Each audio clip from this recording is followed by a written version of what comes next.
What's up, everybody? Unrested here, just off the cuff talking to you, mano a mano. I've been getting a message recently a lot, I guess concerning not necessarily a question of malice or anything like that, but more so a curious question, and a very good question at that, and it is the production quality and the campaign quality of our videos here in Japan. Some people who live within Japan have noticed things like campaign posters for YouTubers like Bilingual and other bigger ones here within Japan, yet there hasn't been any for any gaijin that are popular here within Japan, such as Give Me a Break, Give Me a Flake Man, who has 100,000, or even maybe I guess you could consider Hafu, as they are called in the Japanese language. I'm not making this word up, like PDR, I believe he's from England. I could be wrong. Correct me if I am in the comments below. So he would be half English, half Japanese, if I'm correct. And that's a very good question. Why are there campaigns for people like that, and why is their production quality so good? And why do smaller YouTubers like us, or YouTubers who are gaijin or not Japanese, not get as many campaigns, or zero campaigns really, because there's zero campaigns within Japan? Well, first of all, let me go ahead and tell you about the experience of YouTube in Japan is a little bit different. First of all, Japan has what's called Nico Nico, and Nico Nico is the Japanese version of YouTube pretty much. They have their own channel that puts up their own videos that users make content for. It's a little bit different in the fact that there's some situations where you have to pay to put up videos, and I myself will never pay to put up a video, so I will probably never use it.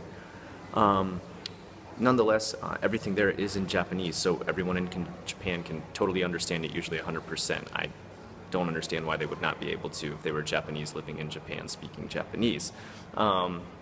Nonetheless, YouTube is not such the same. It has every language that you can imagine, English being the #1 most used language on YouTube, as far as I know. Might be Chinese, but I'm guessing it's probably English is the #1. So YouTube for a while has not been as popular as some other video hosting sites within Japan due to the fact that most people in Japan just cannot speak English. It's a fact. And so it was a little hard for them to kind of get a bigger YouTube watcher, viewer following here for YouTube, and so they started to do things like promote Japanese vloggers a lot more, get their name out there a lot more, bring more Japanese people to the site to watch Japanese people speaking Japanese. Now, some of you might say, well, what about gaijin who speak Japanese? There's definitely videos out there with gaijin who speak Japanese. Well, some of those are very popular, but I guess not popular enough or not corporate enough to have any kind of backing here in Japan. A lot of the stuff that you see out there that seems really well produced, like, wow, the lighting's great, the camera works great, the shot, the angle, everything is great. Like Bilingual, for example, who's a Japanese woman who teaches English, albeit from a second language speaker, not from a native language speaker. She teaches English here on her channel. She's totally produced, like 100% corporate. People may think otherwise. People may just think, well, that's just a really, gutsy girl who really went out of her way to learn everything about making an amazing video. Now, she's corporately produced, and not saying any woman can't make an incredible video. There's women out there like Jenna Marbles who do a hell of a lot better videos than I do, and I pretty much think she started out D.I.Y. Nonetheless, she is very corporate produced, and there's males out there who have videos that are very, very corporate produced here in Japan. Now, is there anything wrong with that? No, I would say there isn't. What I would say there is a problem with is when you see stuff that is kind of sketchy or, not as well researched, and it's backed by corporate. For example, Bilingual teaches English, and sometimes it's a bit goofy. Recently, she had a lesson where she said, when gaijin get really angry, they say stuff like, I am so pissed, and I am very angry.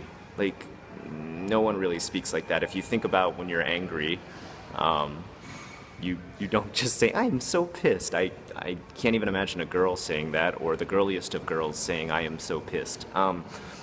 PDR, actually, you may know him as PDR-san, did a video replying to that, saying that he himself was a native-born English speaker in England, and that if you really want to learn English, you should learn from a native speaker. You shouldn't learn from someone who is a speaker as it is a second language for them, which I gotta agree with him on that. If you really want to learn 100% correct English language, number one, you should learn from an English teacher. And number two, you should learn from someone who is a native speaker of English, who is an English teacher. Because trust me, there's a lot of native speakers who have some bad grammar. I'm sure I'm guilty of that myself. But then again, I've never said that I have a degree in teaching English, so I'm safe, right? That's scot-free for me. So he makes a very good point there, and I think he also makes a good point that just because someone has corporate backing, just because someone has a manager and a lighting crew and a grip crew and microphone, just because their video looks beautiful doesn't mean you should always follow the information 100%. Now, my personal philosophy is that I like to follow videos more that are DIY, people who started from grassroots, like PDR, who's like literally setting up a camera and filming against a white wall in his house and making great commentary and hilarious stuff, hilarious videos. The corporate produced stuff, I tend to stay away from it a little bit because what I tend to see that gets me kind of turned off, I should say, is a lot of product placement and stuff like that. For me, product placement is a little bit annoying. Suggestions of things you should buy and stuff like that is a little bit annoying. Of course, I have some stuff in my videos that I suggest you buy, but number one, I don't even show the product. And I only suggest you buy it because it usually has to do with studying Japanese, and it worked really well for me. I get no kickback. I get no funds from any product at this point. Now, in the future, if I was given a chance to be corporate, to sell out, if you will, would I? Yeah, anybody who says they wouldn't is lying or stupid. Let's be honest. We all need to make a living. We would all like to increase the quality of our life. If doing so by joining a corporate sponsor would make that happen, yes. But what I would do is be 100% transparent. I would probably start a second channel that was corporate only. I would keep this one still a DIY channel. If for some reason I was forced to use this channel as a corporate channel, I would definitely make sure all my viewers knew that I was corporately sponsored. I feel it's something you owe to the viewers. You know, not saying that's going to make your videos bad. Your videos might get a hell of a lot better when you have a professional crew around you making the video. The entertainment level may become better. The content may become better, and that is awesome because most times on YouTube, our product is still 100% free for you to just watch, and that's awesome. But if people start throwing products at you, if people start saying you should buy this or buy that or this made their life better, and they're corporately sponsored, that's where you kind of got to be like, I don't know. Anyway, that's just my thoughts on the whole corporately sponsored or DIY YouTube channels.